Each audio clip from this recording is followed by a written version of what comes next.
Every one of those elements has safety as its focus. Yet each new season, roller coaster designers engage in a virtual arms race, constantly pushing the thrill ride envelope to the outer limits of fear. Designers use a lot of what we call tricks of the trade in order to make thrill rides even more exciting. Proximity is an important thing, proximity to other elements. And there's times when you came so close to the ground, you thought you were going to like touch it. Portions of the ride might intertwine, and you might be heading towards a portion of the ride, and just at the last split second, the vehicle banks away and you barely miss that element of the ride. There's a certain thrill about, the near miss. There's a certain thrill about coming, perilously close to a static object at, really high speeds that, and being able to duck out of the way in the last minute that takes you to the edge. Like we went over the shack and like we were going and you thought you were going to bang into it, but you didn't. Another thing that you do is you accentuate the speed on a ride by trying to keep it close to the ground. People have the ability from their perception to actually see objects on the ground. They think they're going faster. Today's coasters don't just seem to be going faster, they are faster. One of the designers responsible is Jim Shea, who introduced linear induction motors to thrill rides. Shea's coaster at the Sahara Hotel in Las Vegas is aptly named Speed. You're sitting in your vehicle, the launch operator launches your vehicle, and you instantly accelerate like you're in a rocket sled.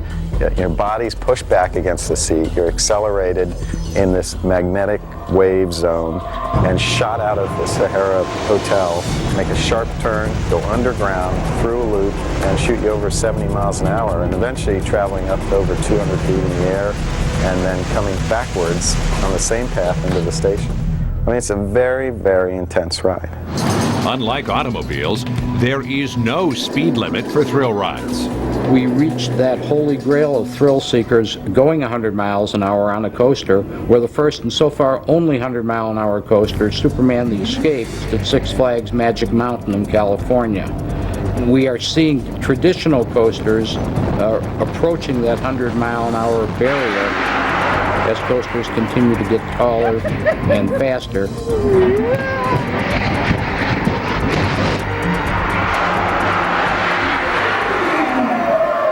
Here we go. Watch this start now. Paul Rubin is a roller coaster guru. Oh, this will be fun. Here we go. Whoa! An expert on the history of coasters and an active participant in the world of thrills. Paul has ridden over 600 different coasters around the world. I enjoy the sense of being out of control. So much of our life is in control, so much of it is mundane. Something unusual is fun. I've done it all my life. I still enjoy it. This is good. This is very, very good. Paul's job as editor of Park World, an amusement park magazine, takes him across the country and around the globe, testing, reviewing, photographing, and riding the most radical coasters. A daily dose of adrenaline is just another part of the job. The most extreme position I've ever been on a coaster probably is way out of my seat. Last fall I had the opportunity to visit Stan Checkett's for media preview of Thrust Air 2000, his new air-launched coaster. We were launched from 0 to 80 miles an hour within 2 seconds, at which point you go straight up 172-foot tower, roll over the top, and then straight down the other side. But speed and awesome acceleration aren't the only new twists in the race to make thrill rides more terrifying. Some designers are taking the very notion of what a coaster is to new, unexplored territory. David Batcher fashioned his obsession with flight into Stealth, one of the world's most unique roller coaster rides. Stealth gives its riders the unique sensation of being strapped underneath a barrel-rolling jet fighter.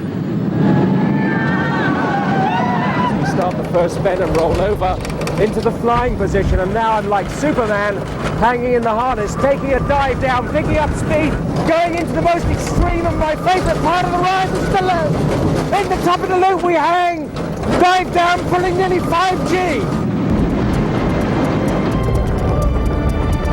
ride designers want to give us a ride we'll never forget. One that combines absolute exhilaration with sheer terror. Everyone enjoys the imagined danger of riding a roller coaster, but that's exactly what it is. It's imagined. The reality of the situation is you're much safer riding a roller coaster than you are driving to an amusement park. You're safer riding a coaster, this is according to U.S. Product Safety Commission statistics, safer than playing billiards, safer than using toothpicks, safer than any other form of transportation. But inspections and statistics become meaningless when accidents do happen.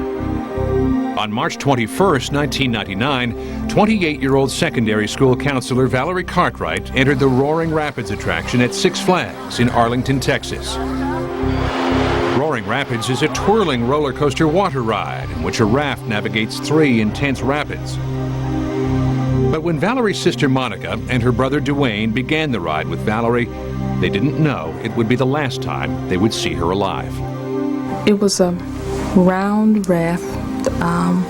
It was like in a tube on the outside part, as far as I can remember. I looked down and I remember seeing a lot of water on the bottom. I knew it was a water ride, and a lot of water rides, the bottoms are wet, so I never knew that, it was unusual or anything that was different.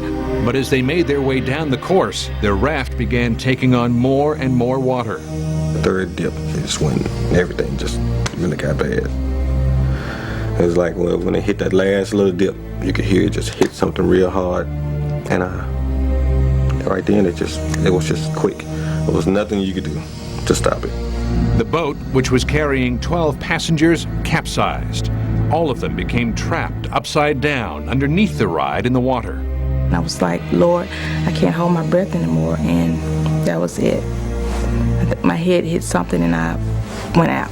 And I was looking around to see where everybody else was at. And at this time, the 2 guys that jumped in to help us, they had took off some of the other seatbelts. And I was looking around to see maybe that Valerie had already gotten out, but I didn't see her. The staff was running around, but no one was going in the water to really rescue the people. Wendy Crowd was waiting in line.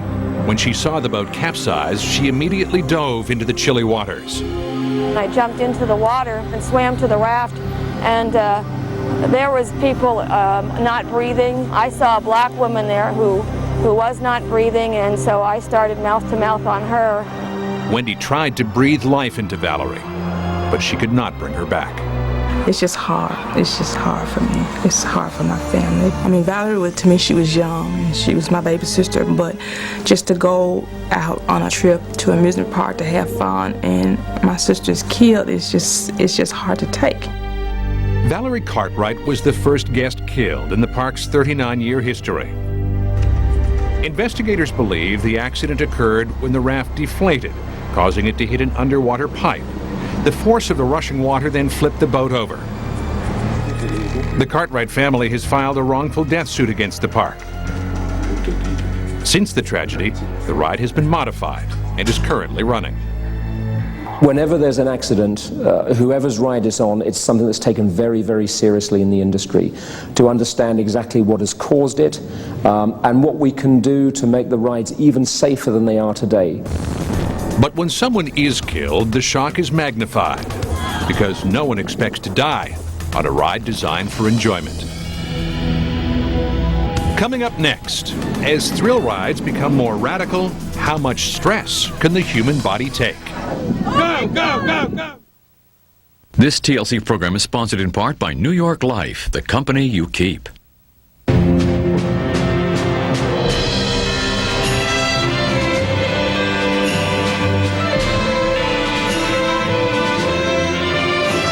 As the moments of history define our progress, so values define our character. The humanity that binds us, the integrity of our people, financial strength to provide certainty no matter where we are headed. The values that make New York Life the company you keep. Ever wonder why geese don't get goosebumps, complain about the wind, or say, I wish I would have brought a sweater? Goose Down from Land's End. At $68, this jacket's just about the warmest thing on the planet.